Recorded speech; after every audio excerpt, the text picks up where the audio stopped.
You like that, didn't you? There's one thing I'd like to do is to warn you all. There's one thing that I do in my lectures is that I fucking swear. So, and the reason for this is that swearing is actually a sign of more intelligence, not less. Before I continue, I would like to thank my student, Jason Prohl, for teeing me up here. He's actually tried to pull my ass here several times, but David Hollenbeck has been at it for me for a year to come and speak at your conference, so thank you guys. I don't know how many of you have heard about me as the guy who was always looking for one-cent solutions. If you know the story of the Buddha and the Guru, they were walking at the bank of Enlightenment River, right? And the Guru said to the Buddha, well, you know, Buddha, I studied for 30 years at Levitation Island. Now I can just walk on water and reach that Enlightenment Island. And Buddha said to the Guru, 30 years, my God, that's such a long time. It's so difficult. He said, why did you do that? The ferry to Enlightenment Island costs only 1 cent. All right? So this is my 1 cent solution to health. And is actually a Trojan horse on how do we get doctors to focus on health and not just disease, right? So I pioneered this thing 10 years ago in the Philippines as proof of concept, and then now we're actually going global. So illness medicine, when you go to an illness medicine doctor, I used to be one. I used to be an interventional neuroradiologist, so I used to tell people, I used to poke brains for a living. And when you go to a doctor, either you already have a flat tire, right? Or your engine is already overheated, right? And it is often said that the body does not come with maintenance and warning lights. Well, look at our dashboard. This is the Ford Model T, and the dashboard was just like this. It just had an ampere meter, and it didn't even have a key. It just had a switch, right?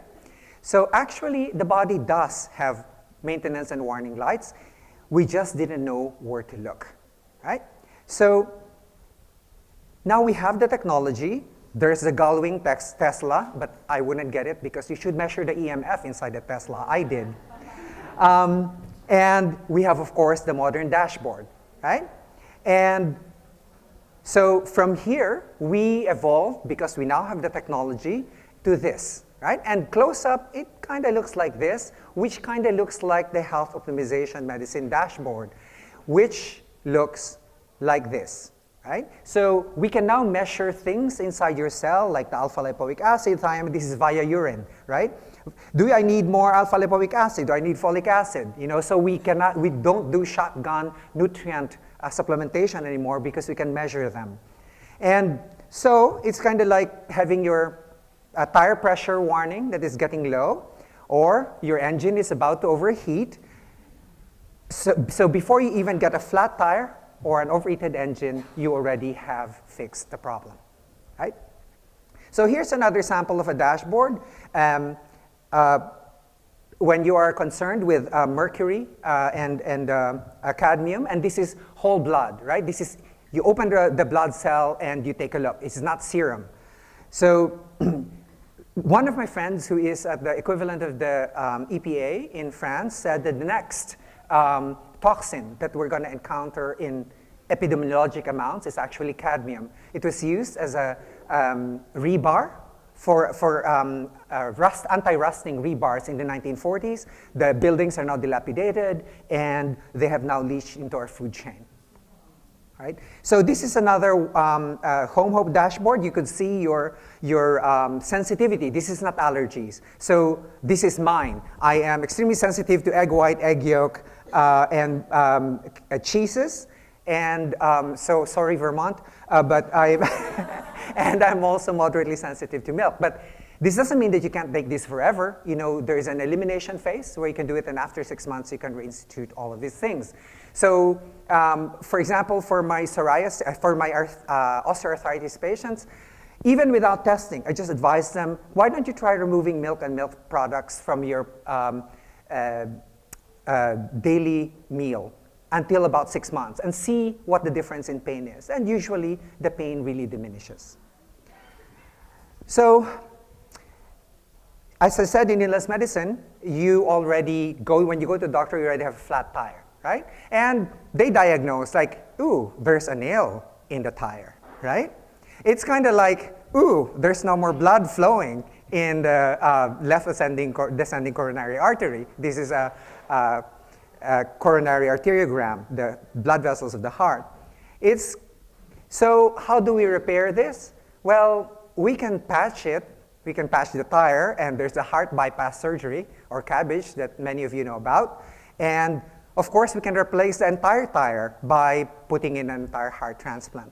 So that's, illness medicine, diagnosis, treatment. So you have an overheated car. When you go to a doctor, well, let's take your temperature. I may give you some antipyretics, right? And let's also do a culture. What's causing this thing, right? And this is Pseudomonas aeruginosa culture, for example, and you're prescribed some antibiotics, right? So it's over and over. It's like that. So it's a retrospective dashboard, what happened here, and it's a reactive treatment. How do we deal with this now? So in medical school, it's what we learned is the allopathic model or the Western model. And there seems to be something missing. Here's how we're taught. Health practitioners here are also taught the same way, right? We're taught anatomy, structure, physiology, function, and then very small structures is molecular biology, and then what goes wrong with the body, right? And then we're taught about drugs, pharmacology, we're taught about surgery, and then we do a combination of that with minimally invasive combination procedures, and when we diagnose disease, when we're dealing with pathology, right? What's wrong with me? And when we're dealing with treatment, we either give you drugs or surgery. So in any specialty that you go, this is all that we do. Anatomy, physiology, pathology, pharmacology, surgery. Over and over and over. That's our mantra in illness medicine. So what's missing? What's missing is the concept of health optimization. It's as if we are actually taught that how to drive a car without knowing how to maintain it, right? We only know how to fix the flat tire. So here in health optimization, we deal with the terms detection instead of diagnosis because we're detecting levels of certain molecules, like that of the temperature sensor, for example, and correction of all of these imbalances. So this is imbalances, and that's disease. And that's the difference. Now, health optimization medicine then has a detection of imbalances, has a prospective dashboard, right? What do you need? And you could see here, this is an actual client. I call them clients because they're not sick. Patients are for illness medicine, right?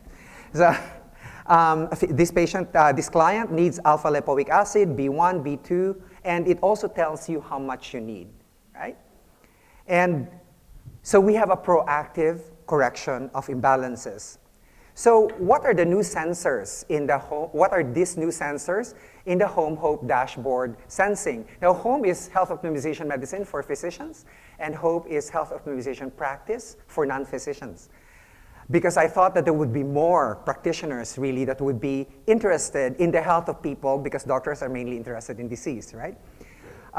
So what are they sensing? They're sensing what's called the metabolome. Now, what's metabolome? These are just small molecule metabolites, like intermediates, like your hormones and other signaling molecules that are found within a sample.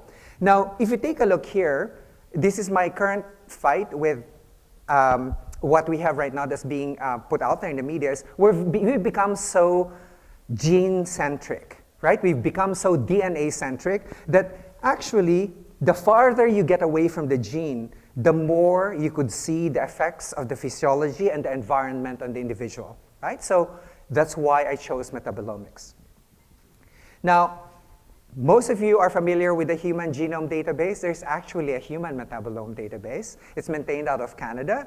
And if you take a look here, if you filter by metabolite status, like those that are detected and quantified, found in your urine, all right, endogenously produced, meaning produced by your body, and found in your entire cell, your cell membrane, your cytoplasm, your nucleus and mitochondria, there are only about 820, okay? This is very manageable, Now, take a look at the metabolite statistics.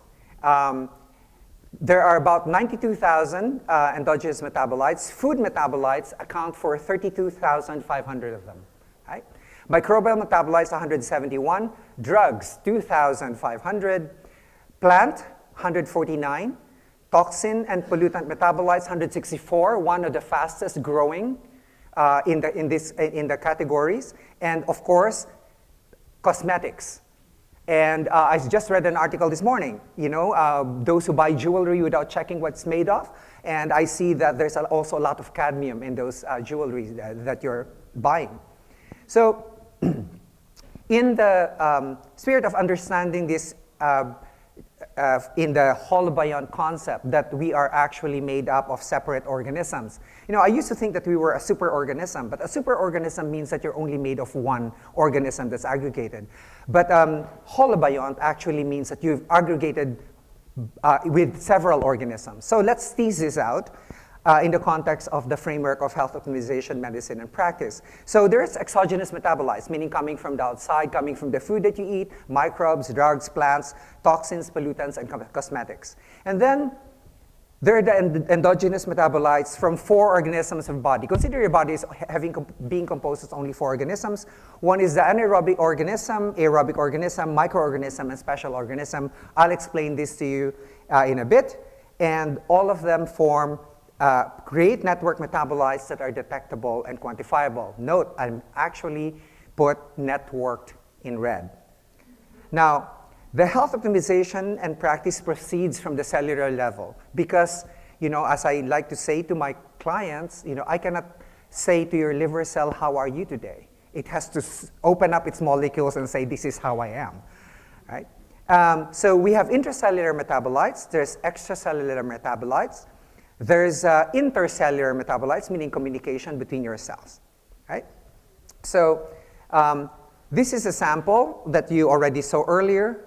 This one has high mercury and cadmium, showing that toxins can both be exogenous metabolites coming from outside and intracellular, meaning inside your cell, right? Those with dental amalgams here that have not been fixed or removed, may be a source of high mercury levels. Or sometimes, when I practice in Asia, just eating fish that has a high mercury content. You see this, and you see that it's coming from their food. So, as I said, I'll go through the 4 organisms, the aerobic organism, the anaerobic organism, the microorganism, and the special organism that produce these molecules or metabolites. Okay? So this is what we learned about in high school. The cell has a nucleus, DNA, cell membrane, mitochondria, etc. This is what your kids learned in high school. It's now totally different. It's 3-dimensional. And what I'd like to point out here is the presence of your mitochondria, which is usually billed as the powerhouse of your cell. I actually treat it more like the kitchen. Right? It's continuously cooking your food for you. And then if you don't give it a break by fasting a little bit, it cannot self-clean itself, right? And if you do, say, a 12-hour fast or a 16-hour fast at night, it's enough signal for it to say, well, okay, I can reproduce now. I can make more kitchens for you to cook. You can dirty me up again, right? So mitochondria are actually bacteria that reside inside your cells. And they look like this. I hope you haven't seen this, or if you have, please enjoy it again.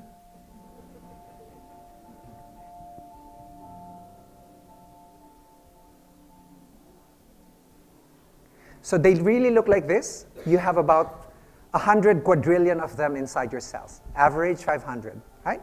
They are bacteria. They have their own DNA. They divide by cell division. Their DNA is circular, right? They have 2 membranes opposed to each other.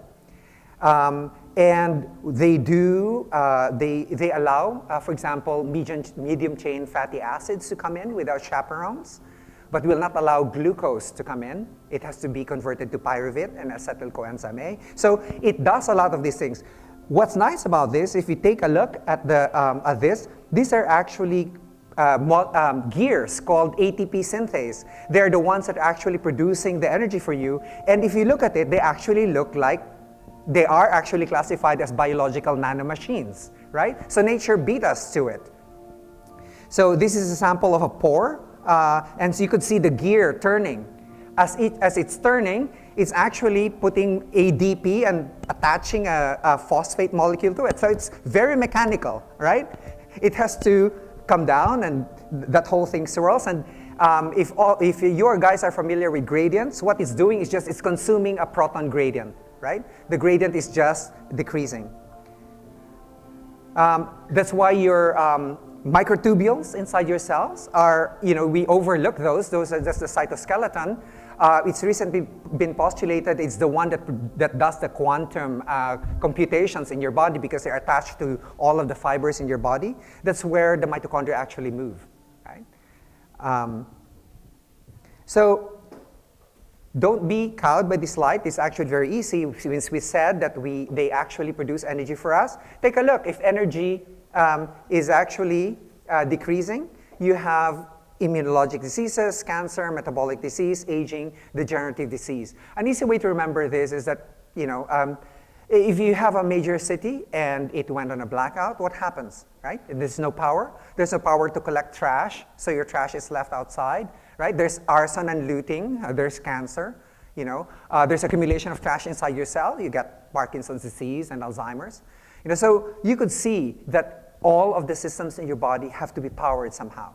So the first two organisms that comprise us is the anaerobic organism that uses no oxygen to produce energy, and the one that produces that requires oxygen to produce energy. Now, these are actually evolutionarily two separate organisms. We just happen to catch the mitochondria. That's why we evolved with the mitochondria with us. Plants are better. They actually, after catching the mitochondria, they caught the chloroplast. Now they don't need to move to hunt for their food. They just sit in the soil, right?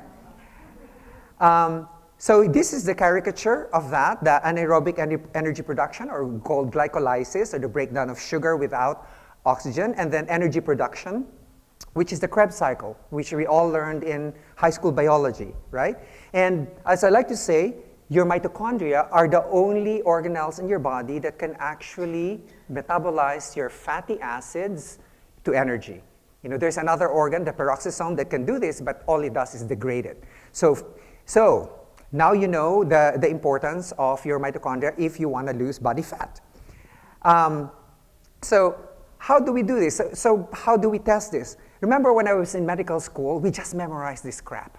It didn't have any meaning for us. But now you could see inside the cell and can test them for each of the clients that you have. You could see the carbohydrate metabolism, and it looks like this. You could see their lactic acid and pyruvic acid levels. And then for the aerobic organism, you could see the Krebs citric acid cycle, the way it's doing. If mercury is in the toxicity, you would see some of this actually rising or falling, right?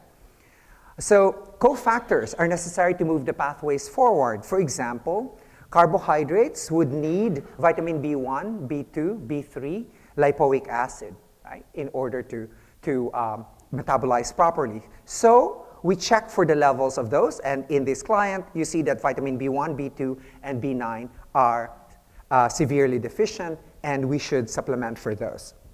Now, the reason why I say network is this, right? If you take a look at this is called the antioxidant regeneration pathway. Take a look at vitamin E, right? It regenerates everything.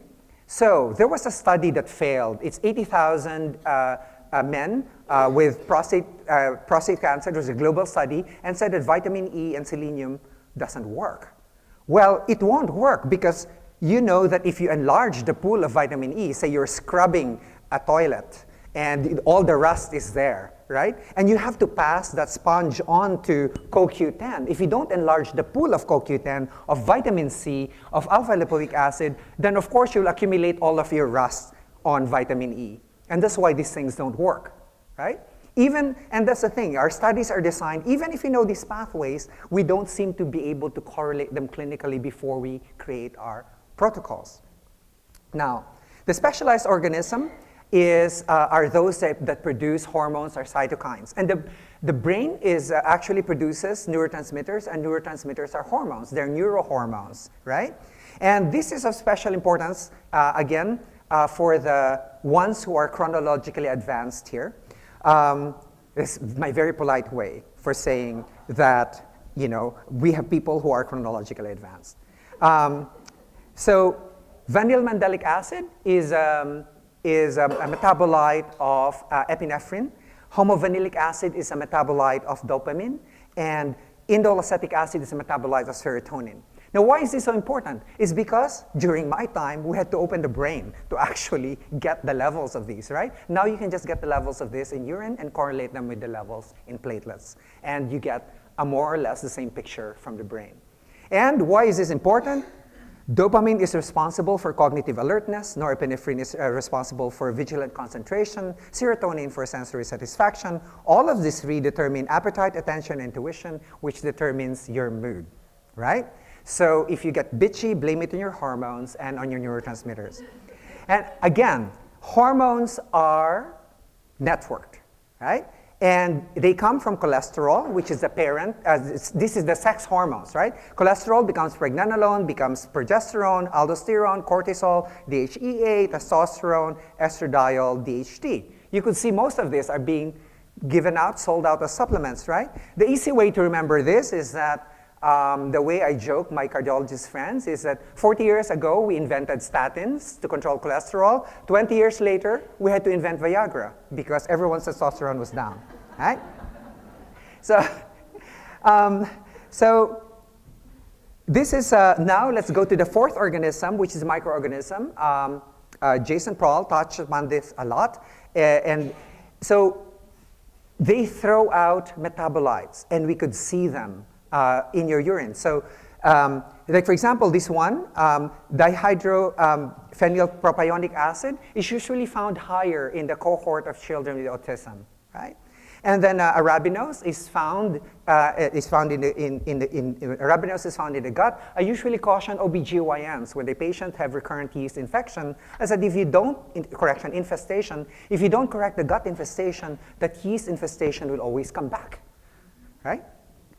So another dashboard that we use, and this is now in the stool, is that we can now detect, this is an actual case of one of the powerful women in the Philippines, and she didn't know that she was a salmonella carrier. She had,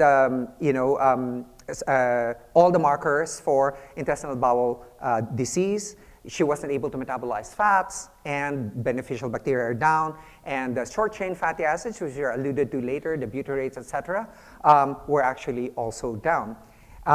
So we can see this now, and this can be broken down. So there's no more guessing, right? If you take a look, that 78% of our bacteria are actually in the gastrointestinal tract.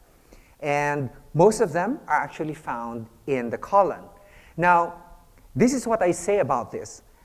The gut microbiota is now considered as a postnatal organ, meaning it grows, is an organ that grows right after birth, right?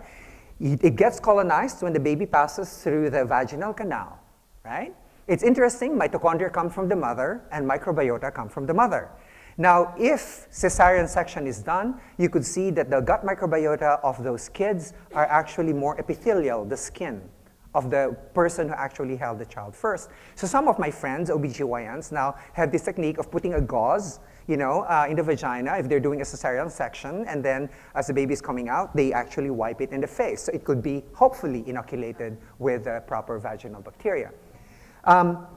It's very important because especially in the first 2 to 3 years of life, by the 2nd to 3rd year of life, it's as unique as your fingerprint, right? So the gut microbiome changes rapidly with diet in as little as 72 hours, right?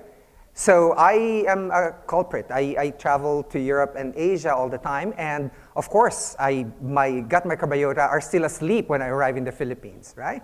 And I force myself to eat. So I have to deal with all of this stuff, and therefore I have to effectuate my diet properly, right? So if it's lunchtime there and it's midnight here, my stomach's already closed, then I use a broth concoction, right? You have to be kind to your gut microbiota. So there are diseases happening in the context of microbiota. For example, as I mentioned, autism, atherosclerosis, liver disease, fibromyalgia, poor response to treatment for burn injury, and then allergy. Why allergy? It's because it's the gut microbiota that actually teaches the body whether or not something is foreign or not foreign, friend or foe.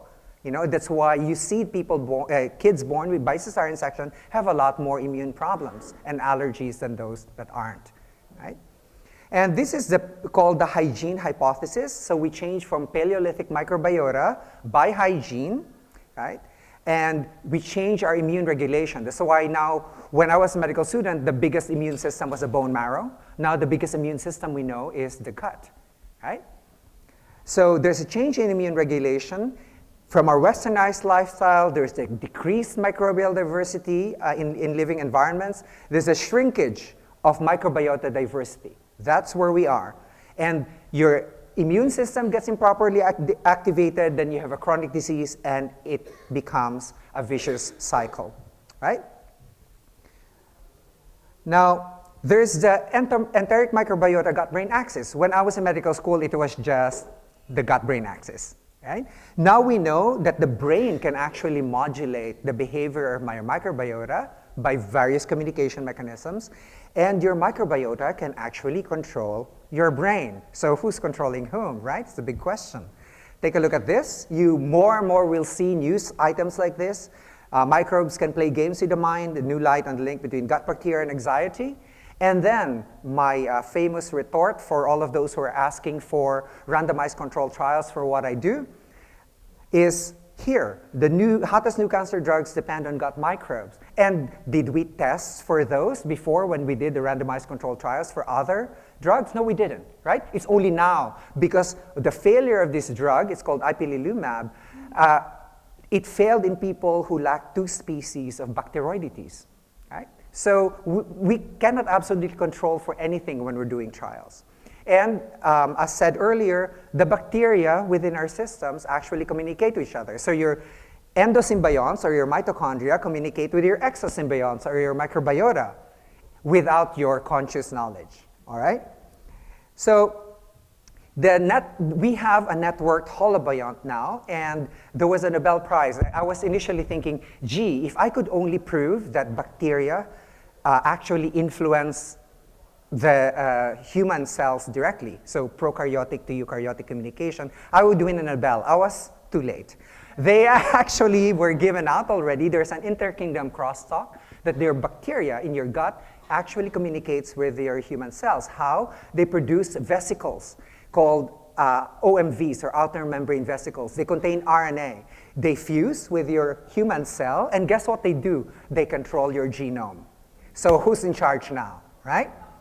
So this is the new holobiont that I like to present. So you have your human cells, say your cells, your organisms 1, 2, and 3, and then you have your human microbiota talking to each other, and then there's food. So there's now a rush to find vesicles that actually control our epigenome, and then of course fungi and viruses, how they communicate with us. All of this below our conscious control. So the initial question, who really are we? And perhaps we're just tenants here, right?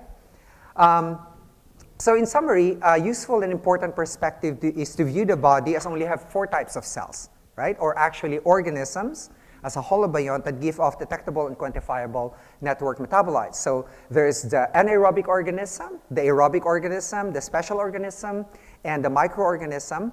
All of them produce network metabolites. And you put exogenous metabolites, and you can get a picture of the health of a person. So this was already assayed in 2011, that it will be the way to pave the way for future healthcare strategies. Now, again, this is the reason why I chose the metabolome, right? DNA can only tell you what can happen. Transcriptomics, or RNA, can tell you what appears to be happening, right? Proteomics are the proteins, the enzymes, they are what makes it happen. But metabolomics, what has happened and what is happening. And that is what I need for the clinics, right? This is what I need to show to the illness medicine doctors. This is what's going on, right? And so let's work together. You deal with the disease, I'll take care to keep their healthy cells healthy, right? So the overarching diagram that I use is this. So when you go to an illness medicine doctor, pathology is a disease, right? So you probably have diabetes, they will get fasting blood sugar, they will get HbA1c, and these are called disease markers, right? Disease markers, and what they do is disease management. So you diagnose and treat diseases, right? But really, before the onset of disease,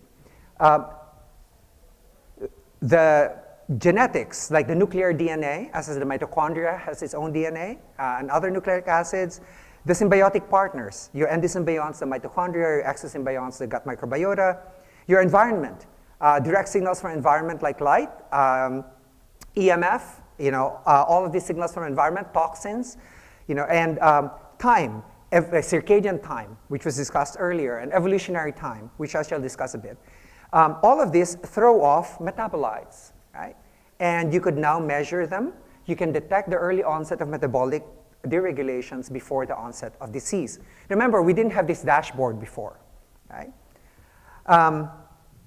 Now, if you want to influence the metabolites, say, for example, of nutrients, you use the science of metabolomics. You're going to hear these words more and more in the future. It's actually being used heavily now. Well, because I also go on lots of podcasts and say, you got better listen to this. If you want to influence nuclear DNA, mitochondrial DNA, and nucleic acids, right, you use the science of epigenetics. I shall just touch on this briefly later. If you want to influence mitochondria and gut microbiota, then you use the science of bioenergetics and the gut immune system. Just a little bit on the epigenetic side.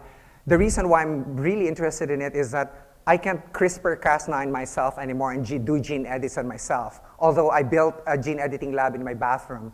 But now you know that the genes can actually be influenced by epigenetic factors, right, to change their expression. If you want to influence the direct signals and indirect signals from the environment, use a science called exposomics. And if you want to influence time, evolutionary and circadian time, then you use the sciences of evolutionary medicine and chronobiology. These are the 7 pillars of health optimization: metabolomics, epigenetics, bioenergetics, gut immune system, exposomics, chronobiology, and evolutionary medicine. And guess what? These were all the lifestyle factors that we discussed earlier, except now I can measure them, right? So what's epigenetics really? You're hearing about it, and you've probably heard about it. These are heritable changes in gene function that do not involve any change in DNA sequence. This is my favorite slide of epigenetics. So a woman who smokes while pregnant induces epigenetic changes in 3 generations all at once: herself, her unborn daughter, and her unborn daughter's reproductive cells, right? And these are not genetic changes. These are just changes in gene expression that are heritable. So I caution women who want to get pregnant is to actually, clean their epigenetics the fuck up. Otherwise,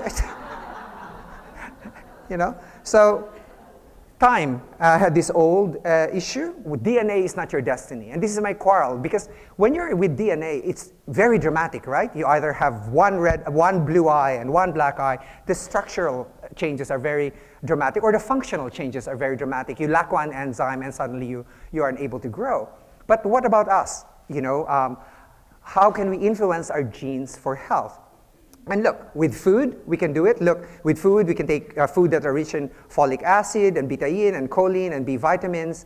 And then those methyl groups, they call methyl groups, they can attach themselves to what's called the histones, or is the apparatus that is involved in reading the genes, right? They can attach themselves there and say, from this point of methyl marking to that point of methyl marking, do not express this. And that happens to be usually a cancer gene. So let's take a look at some foods that do that. I'd like to focus on, for example, you tell your kids, eat your broccoli. And that's because it acetylates things. It activates the anti-cancer genes, right? Or eat more garlic. Never mind the kiss. Just eat your garlic and you will have its anti-cancer benefits. Now, let's take a look at exposomics, right?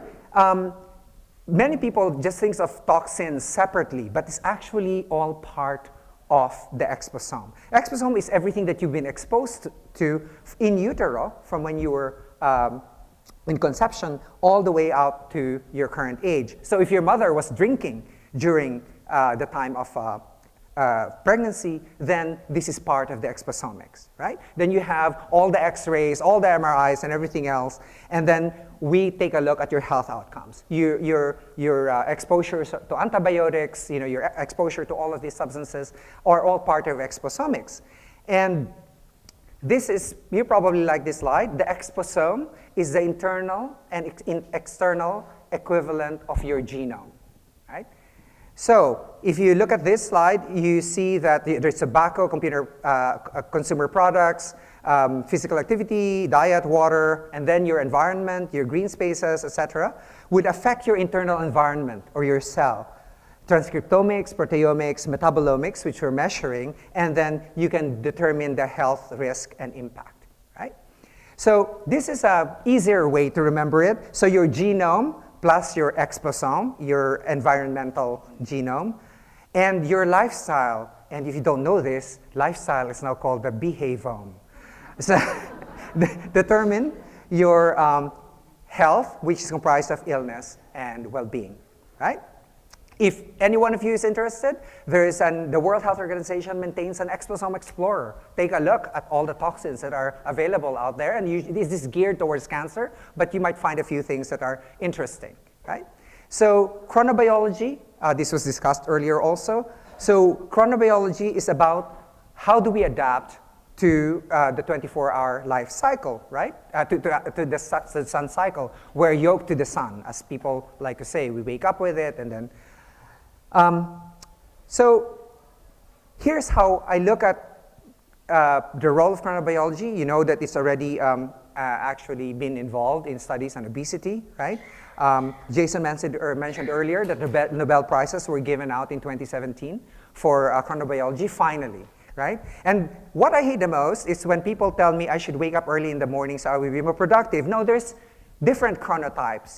This is a work from Michael Bruce. If you're a dolphin, you're usually diagnosed as an insomniac because you sleep with one eye open. So essentially, right? If you're a lion, you have so much energy in the morning, you peter out in the afternoon. Kind of like, some lovers. If you're a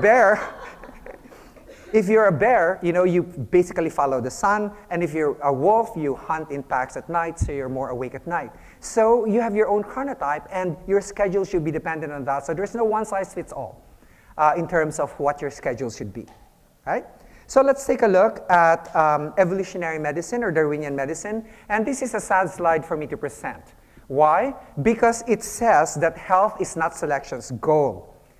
Selection maximizes reproductive success. So you are not wired to be happy, guys. You are wired for reproductive success. So you have to work on your happiness. So the main takeaway here is that the world that we've created, our bodies are no longer adapted to that world, right? So here, there's a genome-environment mismatch, and in the industrial age and now in the information age. Now, there was an interview with a guy who started the paleo diet. This is why paleo diet would work for some people, right? You're moving them back into the paleo era. And it was not Laurent Cordain, actually. It was S. Eaton Boyd who started it. I'm old enough to have his original book called Paleolithic Prescriptions. And I was actively teaching at George Washington University School of Medicine then. And I was fascinated by the fact that these were his studies on the vanishing tribes around the world. And he compiled them in a book. He said, if you want to eat paleo, Ted, he said, you have to eliminate all people in the world and leave only 800,000 people, and then maybe you could eat paleo again. So that was a sobering comment. My perspective, this is this. Evolutionary medicine asks, why do we get sick? Health optimization medicine asks, why do we get healthy, right? So illness medicine diagnoses and treats disease. Health optimization medicine and practice detects and corrects imbalances. Currently, the imbalances are corrected at the level of the metabolome, for example, nutrients and hormones. If someone can have a quantum device for me to prove that energy healing works for detection and correction, it would be an easier sell to illness medicine, right? So this is a Trojan horse for me to say, hey, let's start thinking about health. So what is health, really? I give this in all my lectures. But if you come away from this lecture just remembering this, I would be very happy. But that's external happiness, right? I'm dependent on you to memorize this. Health is an optimal physiologic state characterized by A, the absence of disease, and the maintenance of B, balance between anabolism, meaning processes that make things grow, and catabolism, processes that destroy things, according to the cycle of life of an organism, right? I was having a conversation with my student, Roland, the other day, and I said, so she said, Dr. Ted, what are demons? I said, they're catabolic angels, right? So you could think of it that way, right? So absence of disease is illness medicine, and health optimization medicine is the maintenance of the balance between your anabolic and catabolic states according to your cycle of life. It means that just because you're not sick doesn't mean you're well. It only means you're not sick, right? Now, people confuse health with fitness. Fitness is a different definition, right? It's an optimal physiologic state that allows one to handle stress, physical, emotional, mental, from a baseline state according to the cycle of life of an organism. Take a look at the advertisement of Viagra. It says, it doesn't say, make sure that you're healthy enough for sex. It says, make sure that you're fit enough for sex, right? In other words, you have to do vanilla before you can become a porn star. So it means being physically, emotionally, and mentally fit asks the question, fit for what? For the legally minded ones here, so you ask whether the person is fit enough for trial, right? Mentally fit enough for trial, not healthy. So now that's health and fitness. Now optimization, neotenize your metabolic subnetworks to values that it had when you were 21 to 30 years old, which is called the optimal range. Now neoteny is the subject of making things grow younger, right? And I love the term. And the range by which, if you come to me off range, and what is that optimal range really? So Hertoghe, who I trained under, says it's a mean value at age 25 plus minus 2 standard deviation. So when I do hormone balancing in Paris, you're 25 years old. Gordon range, who's American, is a median value between age 20 to 30. And my range is this.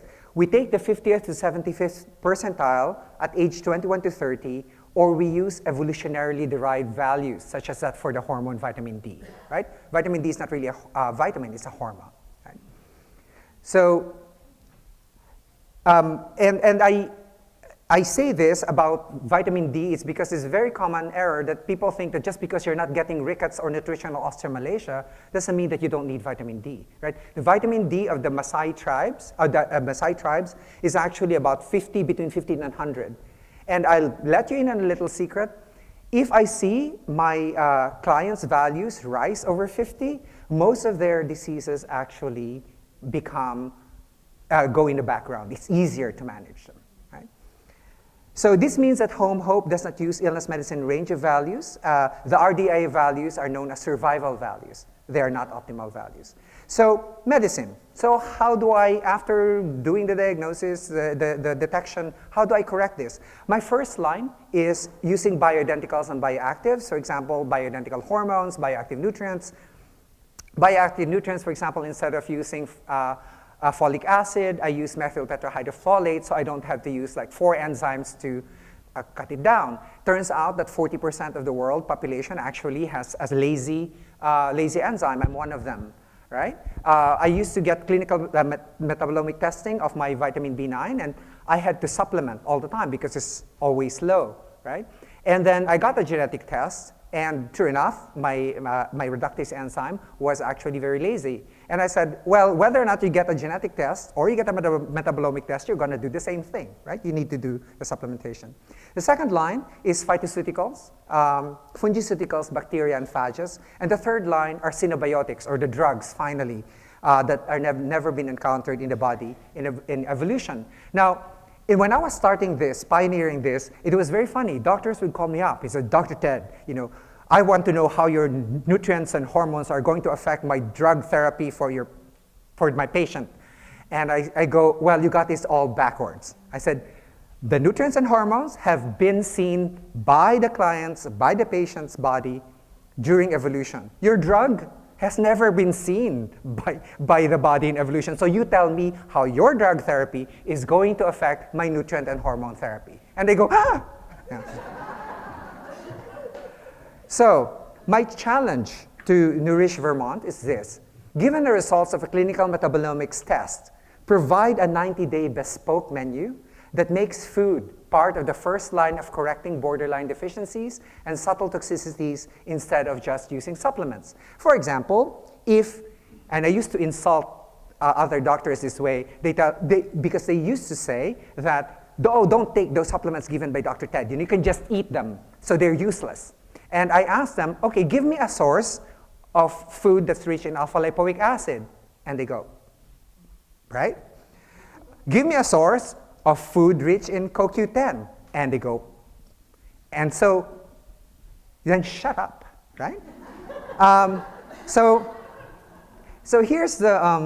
it's really very simple. Measure the levels of metabolites, compare to optimal ranges, and balance using network wide range shifting. So much of the errors that we have seen in the past, like for example in anti-aging medicine in hormones, is that we were shifting one hormone at a time. We were not looking at the entire network. So if you shift one, you have to shift the entire subnetwork, right?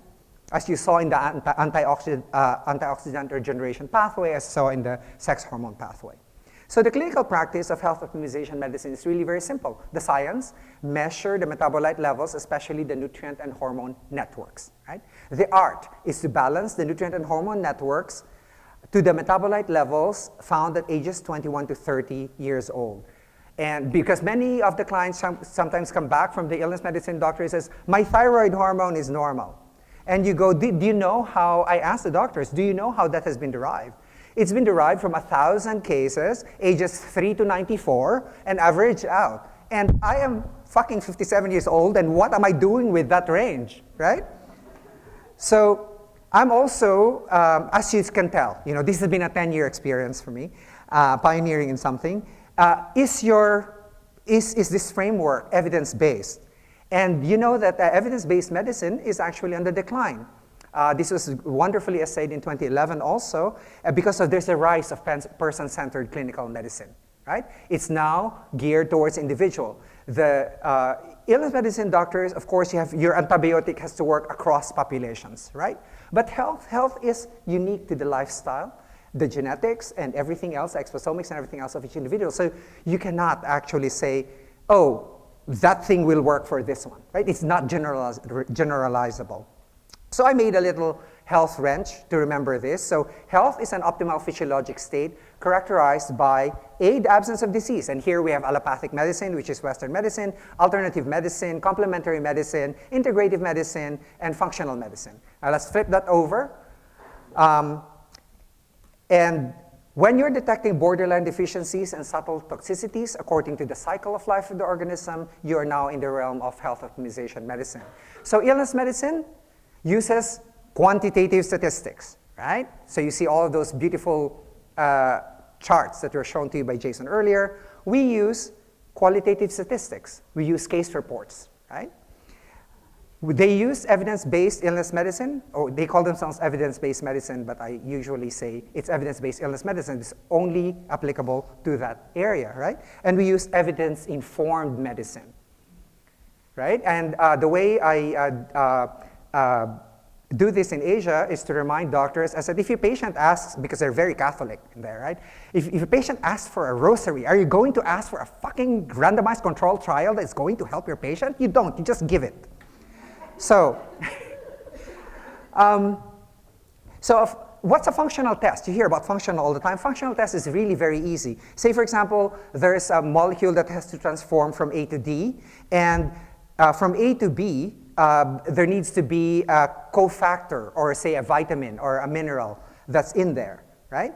And so if there is no mineral in there, you see that A will start to rise because it cannot move forward. So that's a simple functional test. Now, this is exemplified by THF is vitamin B9, right? Folate.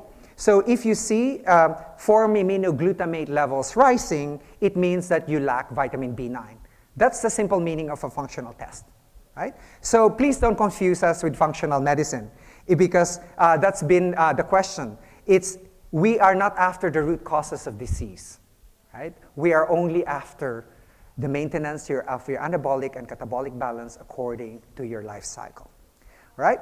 So let's get back to this wrench again. So illness medicine, diagnoses and treats disease. Health optimization medicine, detects and corrects imbalances. Illness medicine uses disease management. We use health management, right? Illness medicine is after lifespan. Health optimization medicine is after health span. So now you can see the difference, right? So let me tell you this story about Eos and Tithonus. I hope you haven't heard it yet. So please, Eos is the goddess of dawn, right? And Tithonus was the son of the king of Troy. He's mortal, right? He said, please, Eos pleaded, let my beloved Tithonus live forever. Her eyes filled with tears, her skin flushed, and even Zeus was moved, so he granted her request. Tithonus was now immortal. Tithonus would live forever, but even as Zeus didn't have the power to make him a god. And so as time passed, Tithonus, like all mortals, began to age. First, Eos noticed the wrinkles upon his brow, and as the years passed, his muscles began to grow weak, his arms and legs grew slender, his hair grew gray and thin. Even the light of his beloved Eos no longer gave him strength it once had. Eos could bear this no longer, and so she used her powers to transform this shell of a man into a cicada. She watched as he emerged from the ground, his body pale but fresh, as he shed his old skin, wings spreading once there were arms, and that voice singing on and on and on. And what was he singing? I wanna fucking die, right? So, moral of the story, if you ask for immortality, don't forget for eternal youth, right? Illness medicine asks for mortality. If you take a look at all their lifestyle recommendations, look, I'm dealing with a cardiologist, endocrinologist, all at the same time, and they all have their lifestyle recommendations. And what's the end point? To prolong your life. Well, fuck that, if I'm in pain, right? So, health optimization medicine asks for eternal youth, which is health and vitality. So I'd just like to end with that and give you a few updates of what I've done so far and after those 10 years. So we now have developed an online training course in health optimization, medicine, and practice. We just launched it this February, and it's now available worldwide. It's at the healthoptimization.org website. For the physicians here, the first course, Clinical Metabolomics, we were able to get 45 CME credits. Yay. This is to encourage doctors to actually take it. This is how it looks like, just quickly. There will be the 7 modules, which are the 7 pillars: clinical metabolomics, chronobiology, exposomics, epigenetics, evolutionary biology, bioenergetics, and gut immune system. So right now, we only have the clinical metabolomics up. We hope to have all the other modules by the end of the year. If there are any experts here who would like to help us with content or donate their content to us, we'd be very happy. Our website has the free introductory module for those who are unable to watch this presentation, for example. There is a comprehensive presentation at healthoptimizationmedicine.org, which comes as a free module if you register. We just got telling this to Dave earlier, we just got our nonprofit status this February 20th. And our history began in the Philippines. I formalized a clinic there 5 years ago, and it's proof of concept that it is a clinical framework that works and is financially viable model for physicians and practitioners, because you have to take a look at how much they will earn, right? So it looks like this. The clinic is biobalance. The detection of imbalances is actually done here in the United States by Genova Diagnostics, who's out of North Carolina. They're one of the largest purveyors. There are less than 10 fully commercial, large clinical metabolomics labs in the world, and I'll show you what I did. And then we did do correction of imbalances. Actually, all of these supplements are actually made here in Vermont, and they're flown by air to Manila. And if you could see here, this is actually custom dosed for you. So you could see the packs contain morning, noon, and evening, and it will be different for everyone. If you don't need vitamin C, there's none. If you don't need omega-3, there's none. I was telling someone earlier that one of the things that we're seeing now, since doctors are over-prescribing omega-3, then they're upsetting the omega-3, omega-6 balance, and so we see the omega-6 levels really pulling down. We are now working with biodynamic farmers to provide bespoke nutrition. So essentially, this is a Beyond Organic diet that Roland and I did in Manila just a couple of months ago. And essentially, they took a look at they took their own lab tests, and we discussed with them, okay, how do we provide a 90-day menu now for all of this, especially those who don't like to take supplements, right? So that project is now ongoing. It's my challenge to you guys, if you could do something like that, and perhaps a cookbook on how you mix and match things together based on your test results. I've been training people for a long time. These are now all double-boarded, board certified out of Europe. I actually pushed 4 years ago for the building of the first commercial metabolomics laboratory for use by the ASEAN countries. Yay. So we soft opened last year in June, and we are going to be fully operational in terms of all the services that it offers by the end of this year. So it needs this kind, so I used my energy to actually push this kind of development in the ASEAN regions. The other thing that I'm doing is to make health optimization medicine a fellowship within the Philippine Medical Association. If we are able to do that, then we could cross-pollinate across the 10 ASEAN countries because we have no baggage, right? So it could be adopted as fellowships also in the other countries, and then United States will be left behind. So we maintain an active presence in the World Mitochondria Society and the International Society of Microbiota in Europe.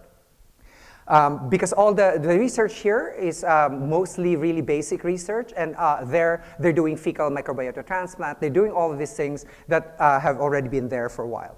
So we're going global, and we're proud to have pioneered health optimization medicine and practice in the Philippines. Now with my student has actually started his clinic in Canada in health optimization practice.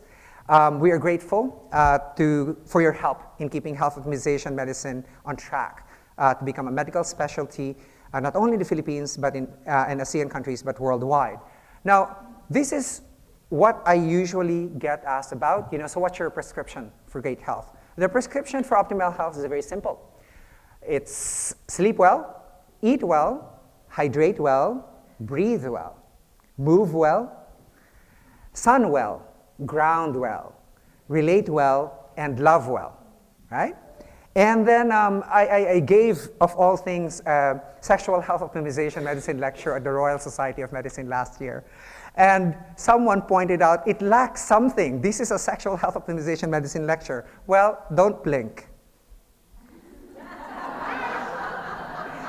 Thank you. Yes, sir.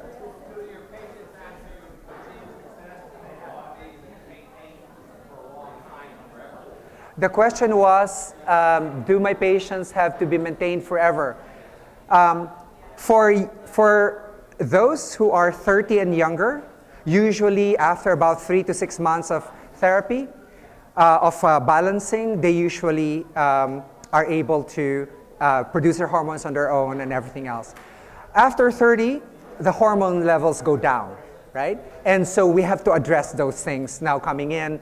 And also with the findings right now that we have increased number of toxins in our systems and so forth, right? So now they go on long-term monitoring. The key is really this.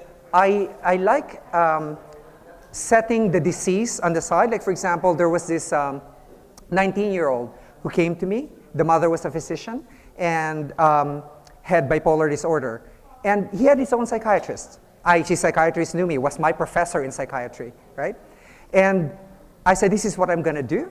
So I balance his hormones and nutrients, and lo and behold, you see his growth hormone levels really, really way down there for a 19-year-old, not producing enough testosterone and so on. From 240 pounds when he was 21, he was down to 130 pounds. From no school to school. And this is not paying attention to the diagnosis. This is just keeping his cells healthy. So that's why I don't quarrel with illness medicine. I have no claims. I just want to keep your cells healthy. So the proof is when you're balanced, then you can be maintained, when you're younger. When you're older, you need a little bit more follow-up. Yes, sir.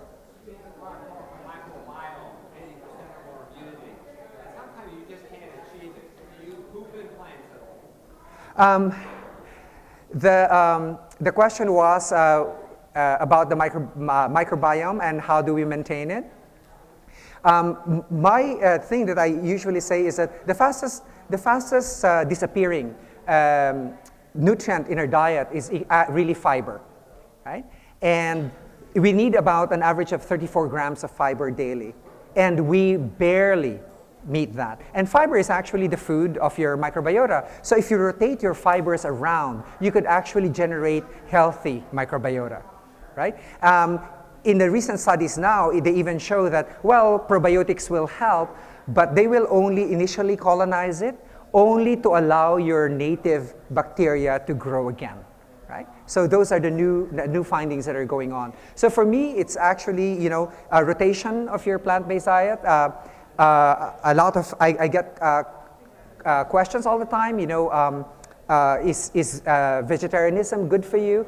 I advise them to be a complete vegan for 2 weeks every 3 months, just to induce hermetic stress in the system, cleans you out, and then you can be an omnivore over again, right? So these are practical things that you keep in mind, because in the influence of the microbiota, which you're saying, if your gut is there, you must give them proper food and care, right?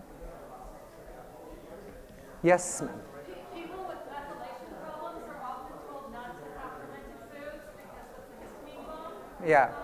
What is that about? Can methylation problems be fixed? I know a lot of people are talking about MTHR. The thing about methylation is just so isolated portion of fucking biochemistry that is actually, there's a methylation cycle in here, there's the urea cycle in here, there's a BH4 cycle in here, and everyone's just looking here. Look all the way down, right? Before you even look at this, look at where it's all coming from, right? And that's why I usually remain quiet about, when people just focus on one area of biochemistry versus another, because those are all network. Look at the biochemical network. I think biochemistry is now being taught in what's called motifs, right? You can take a look at the motifs actually in the chemistry and say, no, actually it's more of a problem here rather than a strict methylation problem, right? And that's how I look at things rather than looking at things in isolation. Because when you look at things in isolation, you're going to make a mistake because you don't know where it's related to, right? Yes, sir.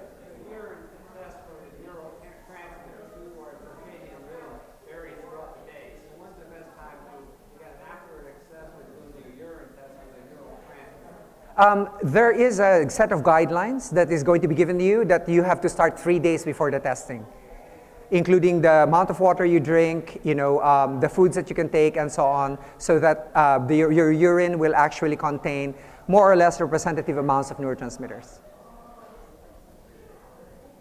Yes, ma'am.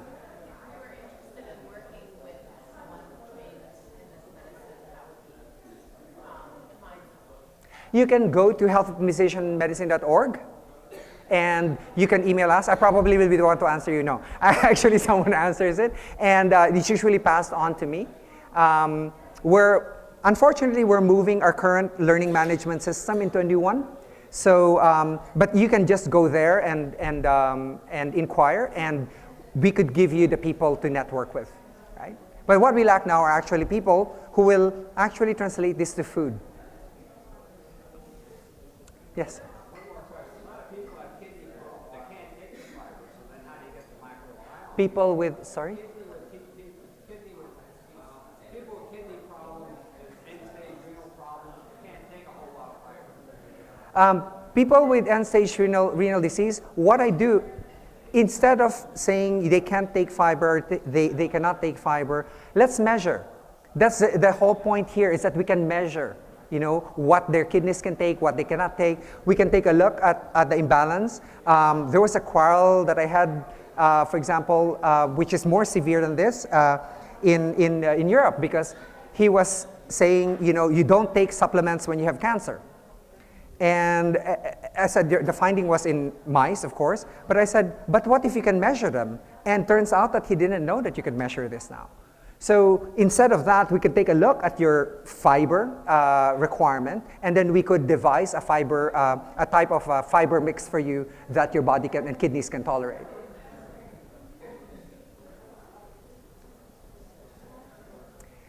I think you're letting me go. Thank you.